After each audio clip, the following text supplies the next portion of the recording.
প্রিয় হাজিরিন, আজকের আলোচনার আলোচ্য বিষয় হলো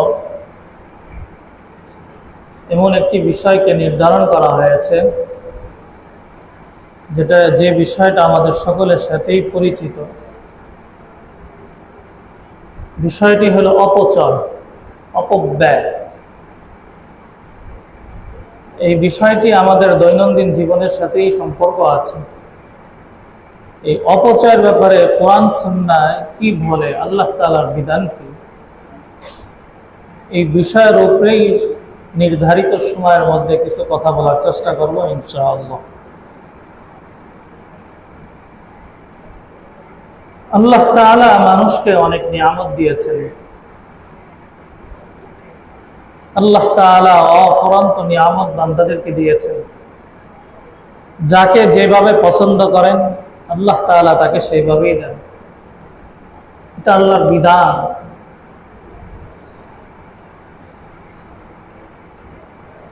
এই নিয়ামতের মধ্যে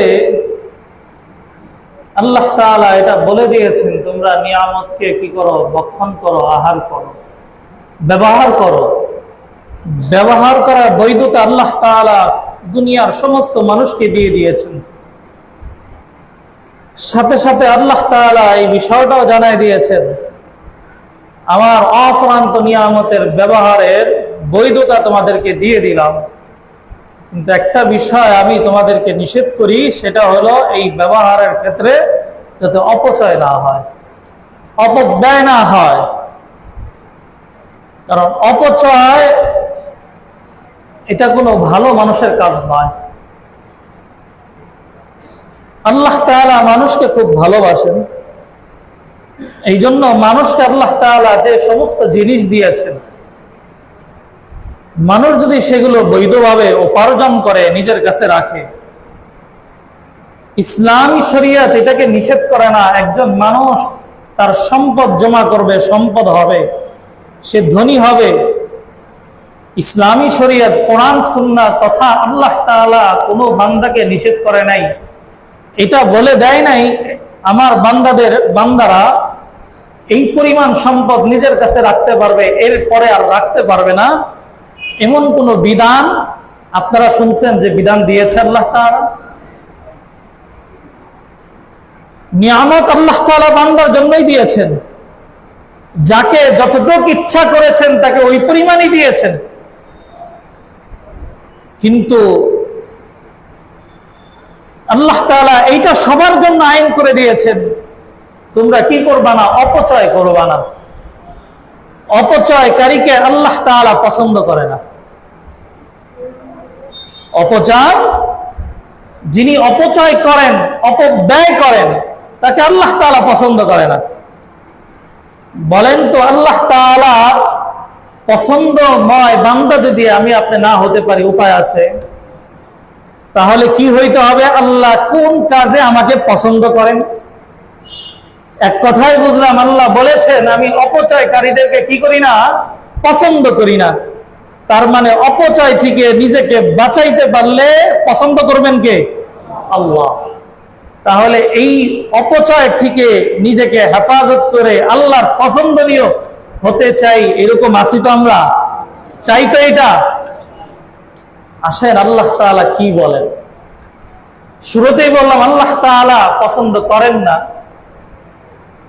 অপচয় কিভাবে হয়? এটার দুইটা শব্দ আল্লাহ ব্যবহার করেছেন। একটা হলো ইসরাফ, মনে রাখবেন। আরেকটা শব্দ হলো তাবযীর।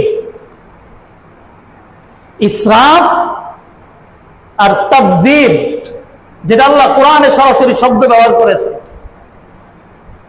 এই দুই জিনিসের মাধ্যমে কি হয়? অপচয়, অপব্যয় হয়। দুইটা একই শব্দ, একই অর্থ বহন করে।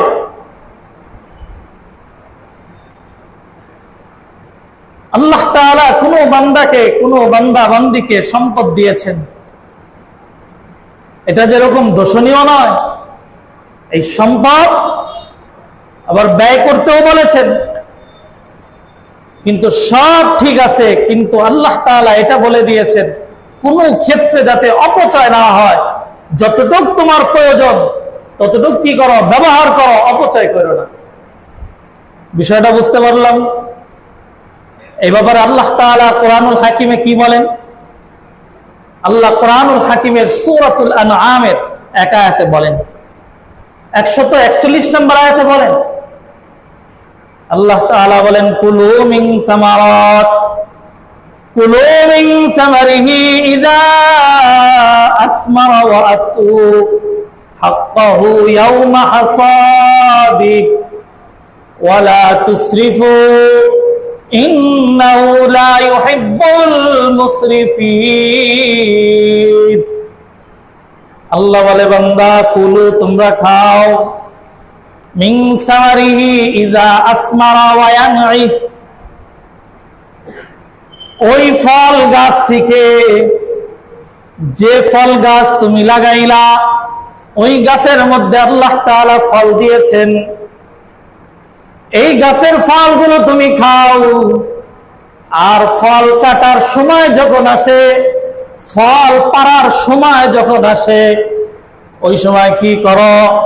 ওয়া আতু হাক্কাহু ইয়াওমা হাসাদি, এই গাছের সাথে যারা সম্পৃক্ত, যাদের হক আছে, তাদেরকে ওই ফল থেকে কি করো? তাদেরকে কিছু দাও। তার মানে আল্লাহ বুঝাইলো, নিজে যেরকম ওই ফল থেকে ফল খাবা, এবং এই ফল গাছের থেকে যারা এর হক আছে, প্রতিবেশী আছে, তাদেরকেও কি দাও? ওই ফল দাও। আল্লাহ তাআলা বলে, ওয়ালা তুসরিফু, কিন্তু তোমরা অপচয় কইরো না, অপব্যয় কইরো না, কারণ ইন্নাহু লা ইউহিব্বুল মুসরিফিন, নিশ্চয় আমি আল্লাহ তাআলা অপচয়কারীদেরকে কি করি না? পছন্দ করি না। তার মানে আল্লাহ তাআলা বুঝাইলো, তোমরা খাও, ফল গাছ থেকে ফল পেড়ে খাও, আর এই ফল অন্যদেরকেও কিছু দাও, সব করো, কিন্তু কি করবা না? অপচয় করবা না। আর অপচয়কারীকে আমি আল্লাহ পছন্দ করি না। আল্লাহ তাআলা এরপরে বলেন, অপচয় কারে বলে? অপচয় কাকে বলে? এই বক্তব্য যদি আমি দেই, তাহলে বলতে পারেন, হুজুর, এটা আপনার বক্তব্য, আমরা মানি না। সবাই আমার বক্তব্য মানবে এটা আমিও চাই না, আমিও বলি না। আমরা এমন কিছু মানুষের বক্তব্য শুনতে চাই যাদের ব্যাপারে কোনো ধরনের কিলোকাল হবে না, তাদের কথা মানতেই হবে, না মানা বা মানা ছাড়া কোনো উপায় নাই। এইরকম একজন ব্যক্তি হযরত ইবনে আব্বাস, রাইসুল মুফাসসিরিন, ইবনে আব্বাস রাদিয়াল্লাহু তাআলা আনহু, তিনি বলেন, অপচয় কারে বলে? বিষয়টা বুঝার চেষ্টা করেন। আল্লাহর নবীর চাচা ইবনে আব্বাস বলেন, অপচয় ওই জিনিসকে বলে, মান আনফাকা দিরহামান ফি গায়রি হাক্কি ফাহুয়া সাররিফ।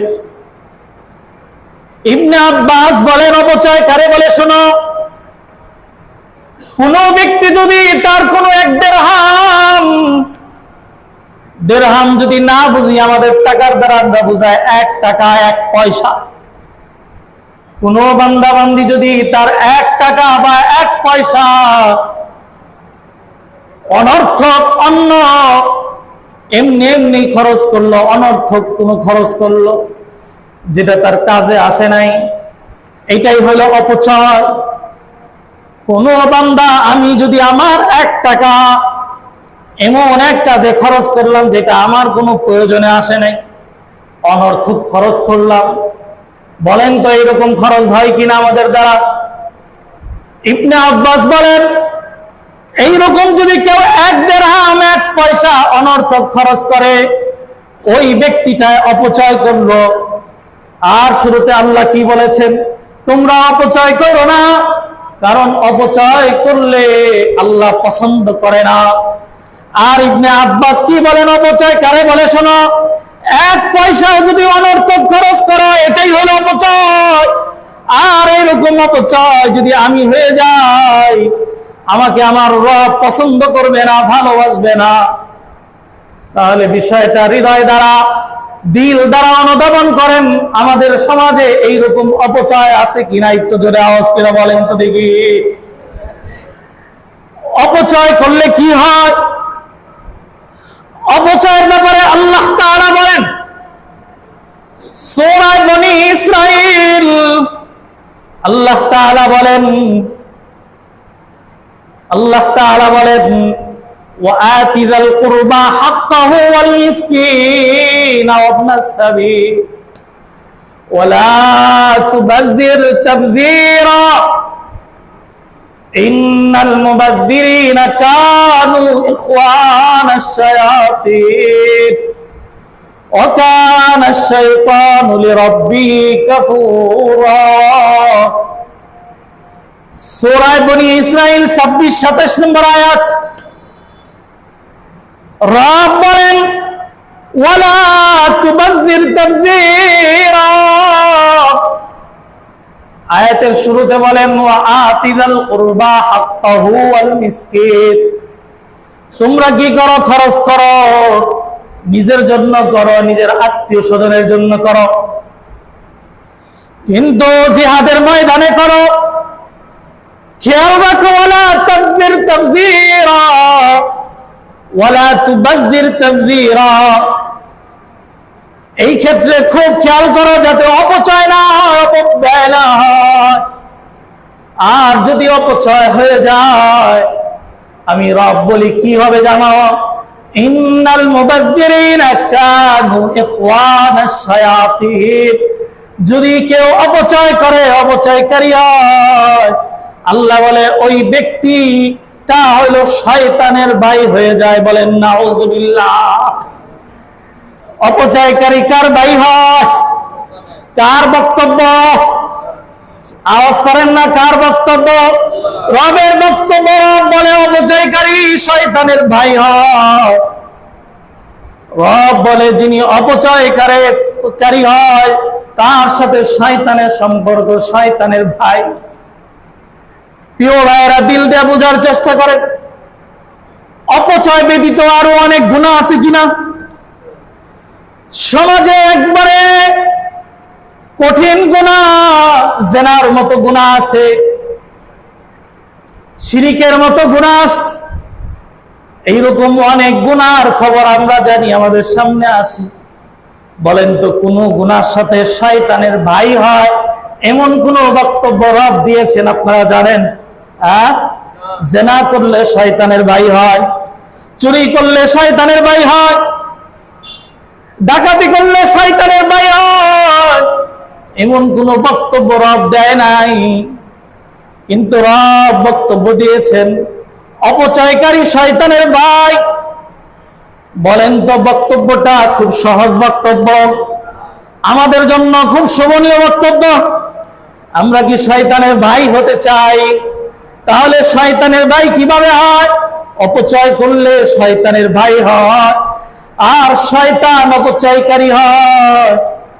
এই জন্য আল্লাহ বলেন ওয়াকানা শাইতানু লিরাব্বিহি কাফুরা, আর শয়তানের ভাই যারা হয় তারা অকৃতজ্ঞ হয়, তারা আল্লাহর শুকরিয়া আদায় করে না, আল্লাহর নাফরমানি করে।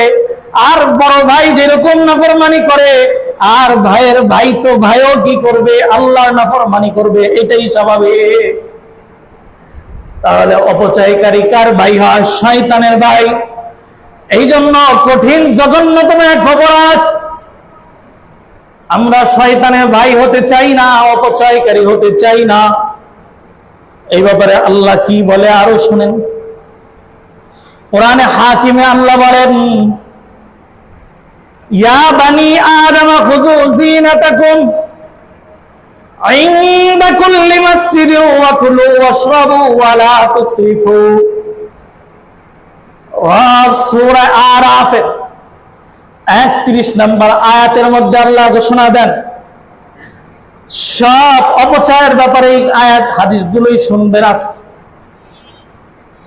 রব বলেন ইয়া বানি আদম খুযু যিনাতাকুম ইনদা কুল্লি মাসজিদিন ওয়া কুলু ওয়াশরাবু ওয়া লা তুসরিফু। এখানে আল্লাহ তাআলা বনি আদমদেরকে ডাক দিয়েছেন, হে বনি আদম শোনো, আল্লাহ কি বিষয় বুঝাইতে চান একটু বোঝেন। ইয়া বনি আদম, মায়া করে আল্লাহ ডাক দিয়েছেন বনি আদমদেরকে। বনি আদমের সন্তান হিসাবে আমাকে আপনাকে আল্লাহ ডাক দিয়েছে। ইয়া বনি আদম খুযু যিনাতাকুম ইনদা কুল্লি মাসজিদে ওয়া কুলু ওয়াশরাবু। যখন তোমরা প্রত্যেকবার যখন মসজিদে যাওয়ার ইচ্ছা করো, ওই সময় তোমরা শরীরকে সজ্জিত করো,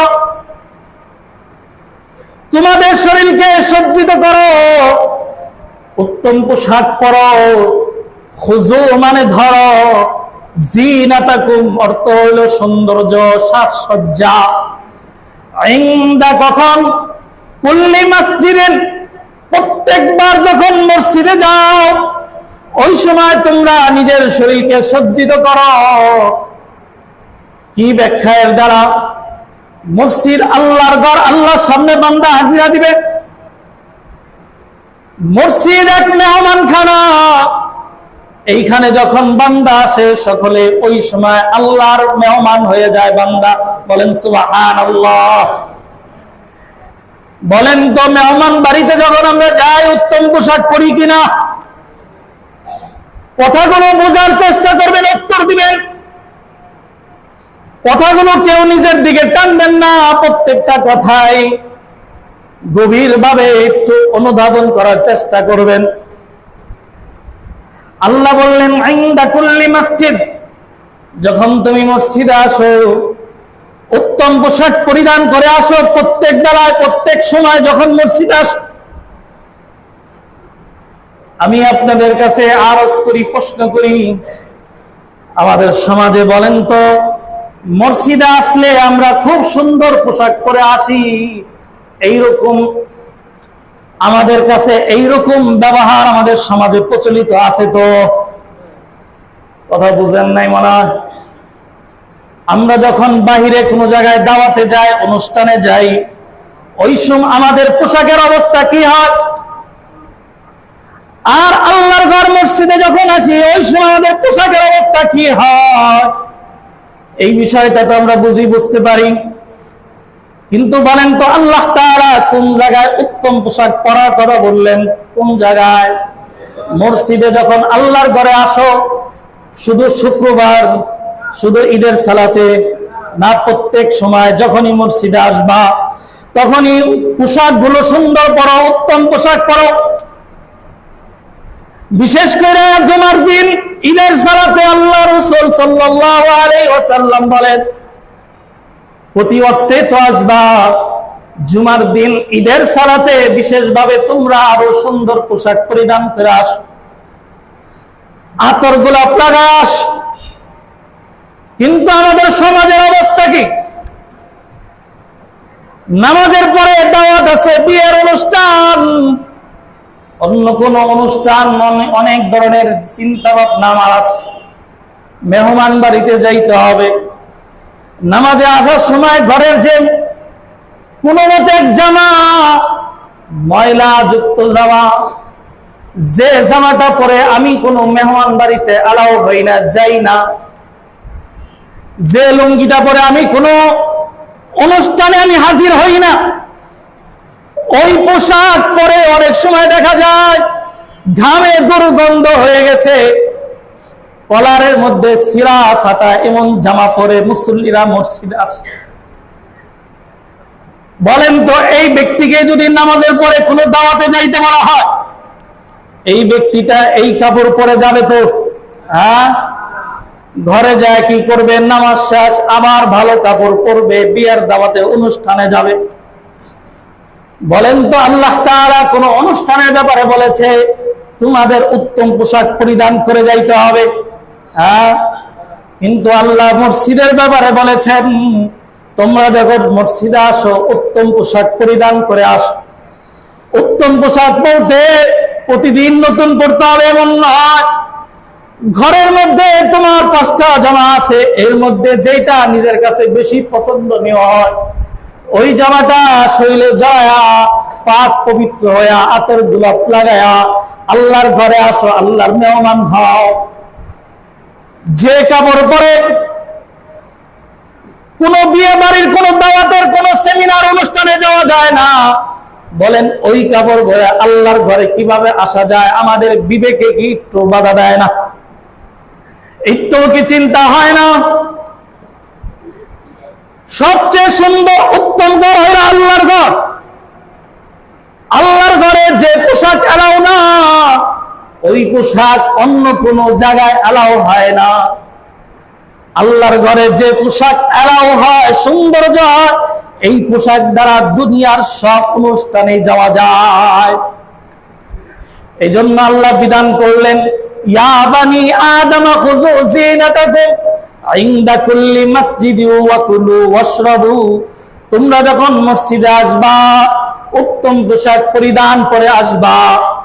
এর উপরে আল্লাহ যে বিধানটা দিয়েছেন সেটা হলো কি, ওয়া কুলু, তোমরা খাও, ওয়াশরাবু, পান করো। খাও, তোমরা পান করো। ওয়ালা তুসরিফু, তোমরা অপচয় করো না। খাওয়ার ক্ষেত্রেও তোমরা অপচয় করো না, পান করার ক্ষেত্রেও অপচয় করো না। আল্লাহ বলে, ইন্নাহু লা ইউহিব্বুল মুসরিফিন।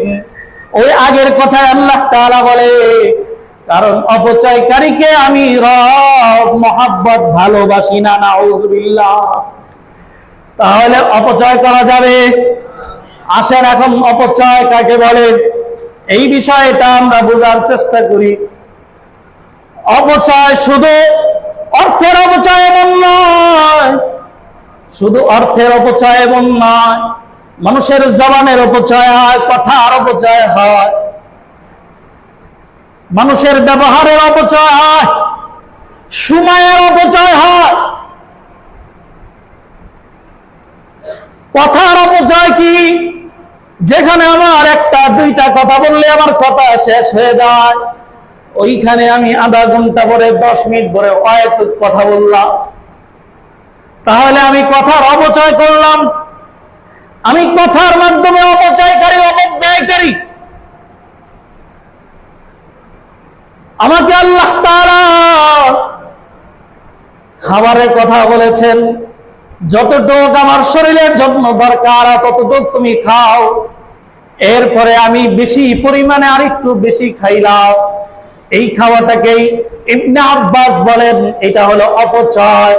কারণ তোমার শরীরের জন্য যতটুক দরকার ছিল এর বাইরে অতিরিক্ত যেটাই খাও সেটাই হলো অপচয়। আল্লাহ তাআলা মানুষকে কি করেছেন? সম্পদ দিয়েছেন। সম্পদের উপার্জনের কথা আল্লাহ বলেছেন। আল্লাহ তাআলা কাউকে একবারে কৃপণ হইতে বলে নাই। কৃপণতা ইসলামের শিক্ষা নয়। ইসলামের শিক্ষা হইল কি? তাহলে ইসলাম বলে মানুষ মধ্যমপন্থী হবে, মানুষ মধ্যমপন্থী হবে। একবারে খুব বেশি পরিমাণে ব্যয় করবে না, আবার একবারে কৃপণতাও করবে না, যার যতটুকু দরকার সেখানে কমও করবে না। মানুষ মধ্যম পন্থার আচরণ করবে। যদি মধ্যম পন্থা আচরণ করে আল্লাহ তাআলা তার জন্য খুশির খবর দিয়েছেন। আল্লাহ তাআলা বলেন, ওয়াল্লাযীনা ইযা আনফাকু লাম ইউসরিফু ওয়া লাম ইয়াকতুরু ওয়া কানা বাইনা যালিকা কাওয়ামা। আল্লাহ তাআলার এমন অনেক বান্দা আছে, ওয়াল্লাযীনা ইযা আনফাকু, যারা কি করে না, ও যারা খরচ করে, ইযা আনফাকু লাম ইউসরিফু, কি করে না, অপচয় করে না, ওয়া লাম ইয়াকতুরু, আবার কৃপণতাও করে না, ওয়া কানা বাইনা যালিকা কাওয়ামা, এই দুইটার মাঝামাঝি জীবনকে পরিচালনা করে, এইরকম বান্দাকে আল্লাহ তাআলা বলেন মধ্যমপন্থী বান্দা। আমার আপনাকেও মধ্যমপন্থী হতে হবে। আমরা একবারে খরচের ক্ষেত্রে অপচয় করব না, আবার একবারে খরচ কমায় কৃপণতাও করব না। অনেক সময় খরচের ক্ষেত্রে আমরা শুধু মনে করি নিজের অর্থ সম্পত্তি খরচ করা অতিরিক্ত, এটাকে অপচয় বলে না। শুধু এইটাকে অপচয় বলে এমন না, অনেক সময় রাষ্ট্রীয় সম্পদ আমরা অহেতুক খরচ করি, এটাও অপচয়। বলেন রাষ্ট্রের অনেক সম্পদ আছে কিনা? এই সম্পদের মালিক কি শুধু আমি একা না সবাই? রাষ্ট্রের নিয়ন্ত্রক যা আছে তারা এটা কি করে? নিয়ন্ত্রণ করে। যেরকম আমাদের বাসায় গ্যাস আছে কিনা বলেন, অনেক সময় এমন হয় কিনা মেস খরচ হবে এই জন্য গ্যাস চালাই রাখে, প্রয়োজন নাই কিছু নাই, গ্যাস চলতে আছে।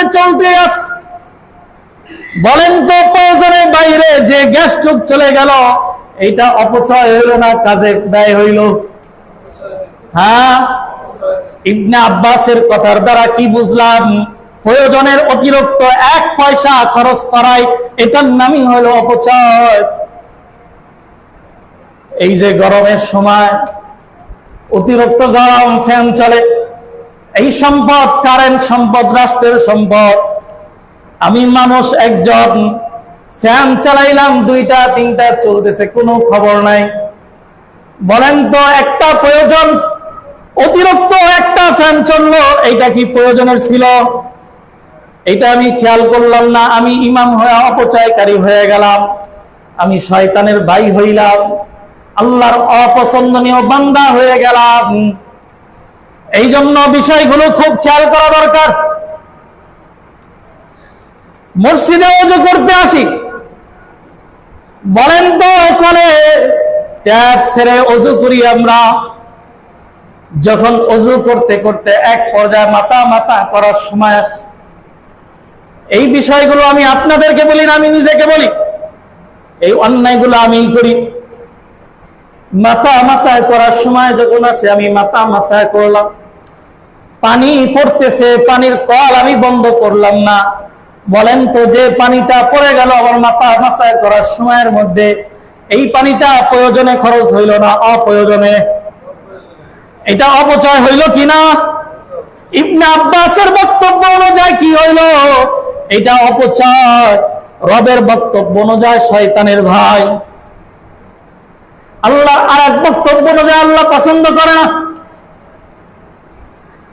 আসেন, এখন যদি রাষ্ট্রীয় সম্পদ জনগণের সম্পদ এরকম হয়, এই সম্পদের মধ্যে যদি সবাই অংশীদারিত্ব হয়, আমি একজন অপচয় করলাম, এই সম্পদ যদি 18 কোটি মানুষের সম্পদ হয়ে থাকে, বলেন তো কিয়ামতের ময়দানে আল্লাহর কাছে হকের বিচার আল্লাহ করবেন কিনা?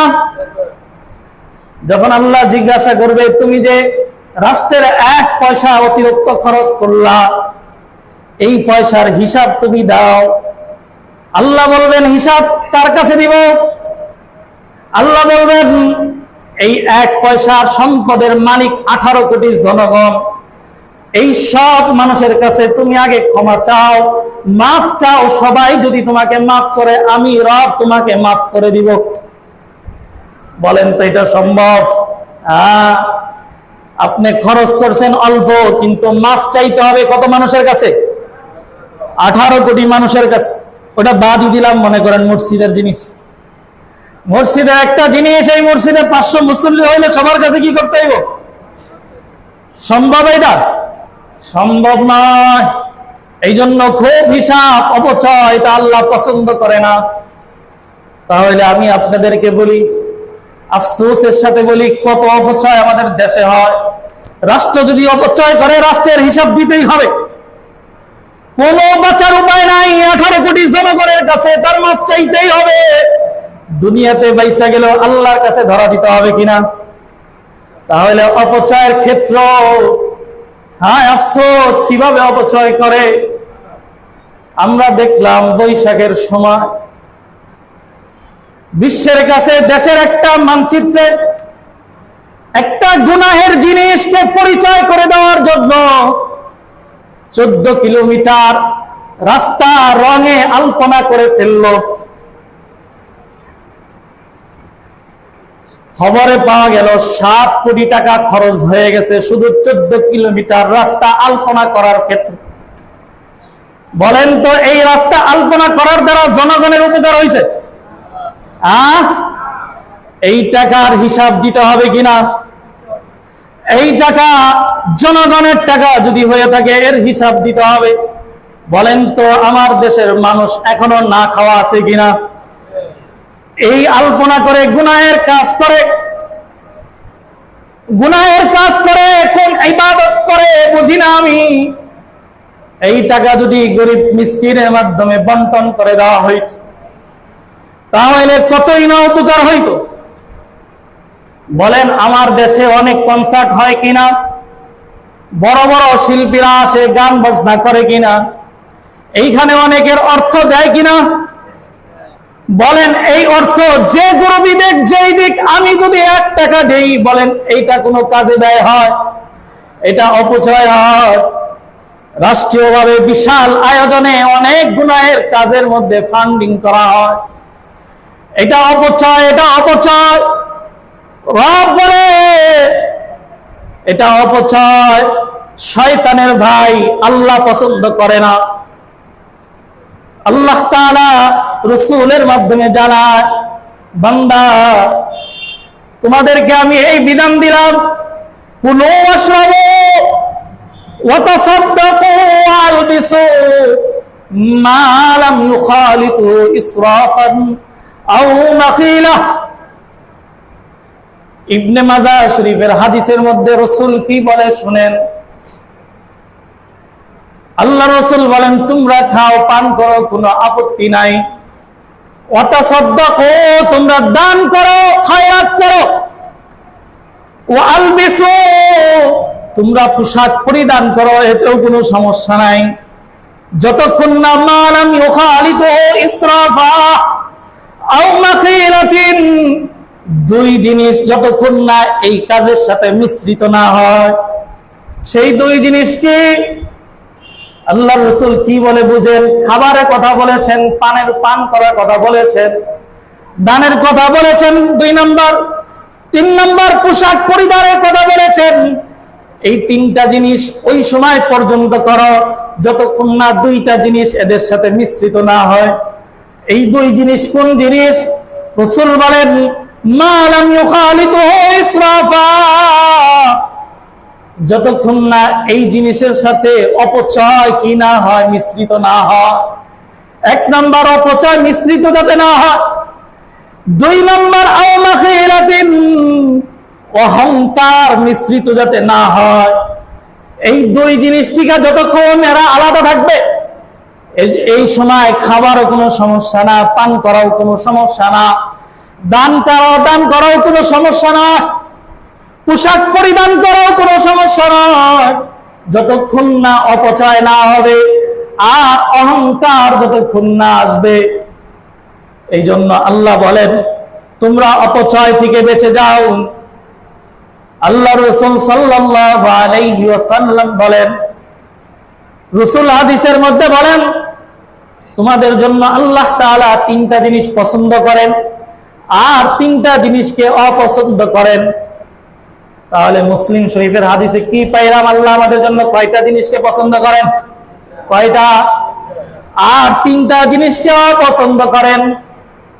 আল্লাহ রাসূল বলেন ইন্নাল্লাহা ইয়ারদা লাকুম সালাসা, রাসূল বলেন তোমাদের জন্য আল্লাহ তাআলা যে 3টা জিনিসকে পছন্দ করেন সেগুলো হলো, 1 নাম্বার আনতাবুদু ওয়া লা তুশরিকু বিহি শাইআ,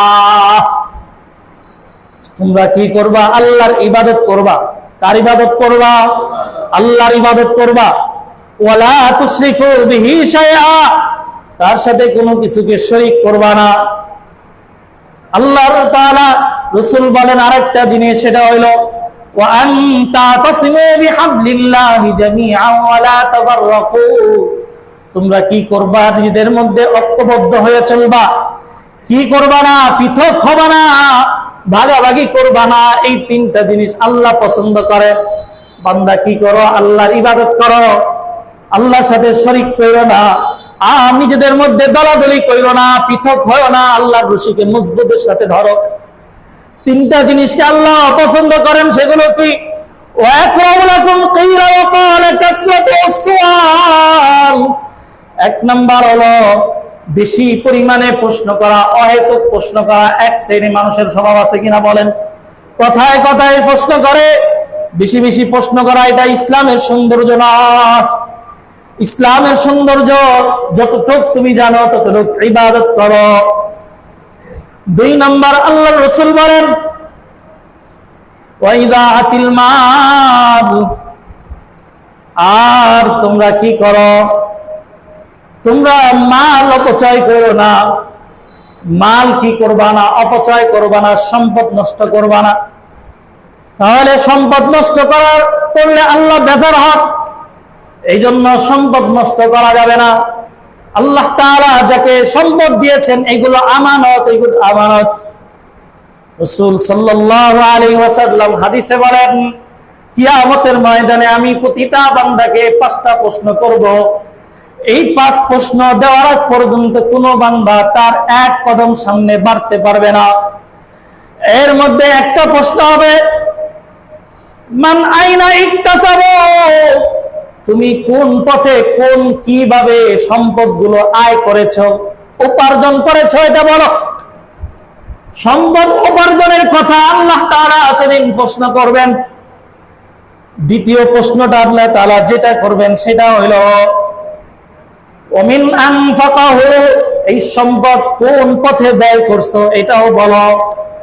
তোমার আয়ের উৎস কি আর ব্যয়ের পথ কোনটা। আমরা অহেতুক খরচ করি, এটা এই হিসাব আল্লাহ তাআলার সামনে দিতে হবে। হায় মুফাসসিরিন কেরামরা এই কথা কত কঠিন ভাবে বলে, বান্দা এটা মনে রাখো, তুমি যখন কোন নদী বা সমুদ্রের পাড়ে বসে বসে ওযু করবা, মনে করো এখানে তো পানির কোনো কুল কিনারা নাই, শুধু পানি আর পানি।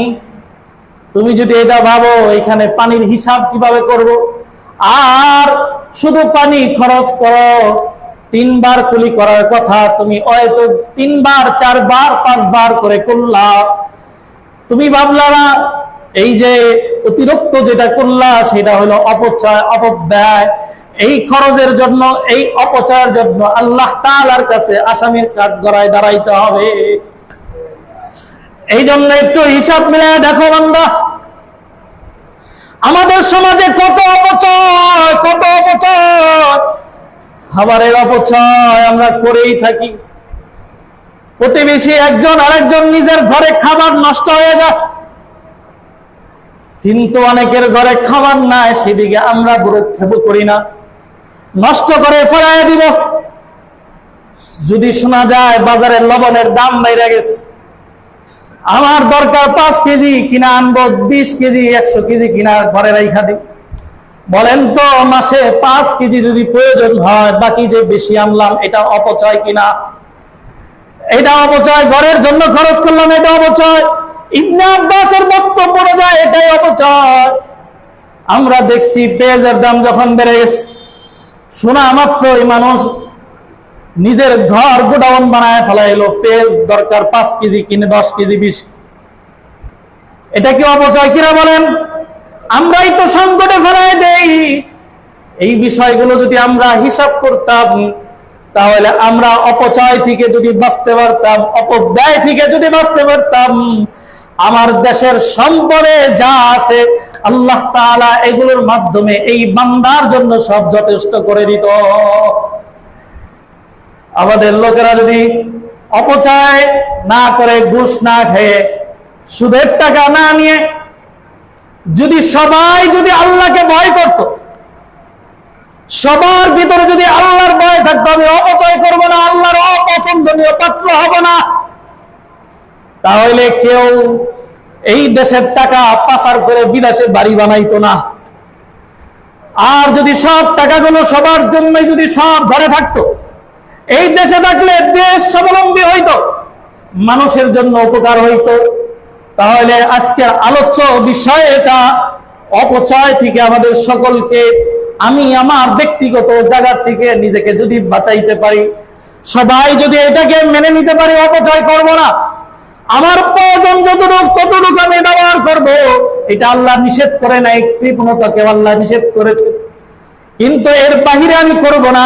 বলেন তো 18 কোটি মানুষ যদি আজকের এই বক্তব্য মেনে নেয়, কোরআনের এই বক্তব্য মেনে নেয়, তাহলে দেশে কোনো সম্পদের ঘাটতি হবে?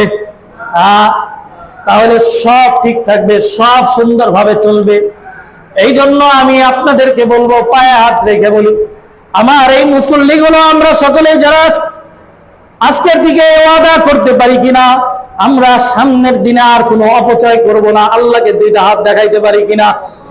আমরা কোনো অপচয়কারী হব না, আমরা শয়তানের ভাই হব না, আল্লাহর অপছন্দনীয় পাত্র হব না।